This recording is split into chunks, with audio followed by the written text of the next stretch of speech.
ku kemi arsimin si një kaos të përbashkët me kolegun dhe fëmijët tanë po na shkojnë me thika në përshkolla dhe nuk po shkojnë me libra, ku kemi buxhetin e arsimit 2.5% prodhimit brendshëm bruto, ndërkohë që 70% e buxhetit që sapo kaluam ishte për Ministrinë e Infrastrukturës,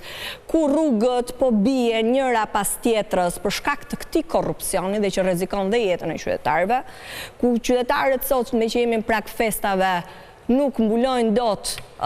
koston e ushqimeve bazë, sepse kemi TVSH-n për ushqimet 20%, ndryshe nga vendet e tjera, si Kosova që e ka 9%, Italia e ka 4%, TVSH-n për shport, ndërkohë ne kemi 20% dhe kemi çmime 50% më të larta se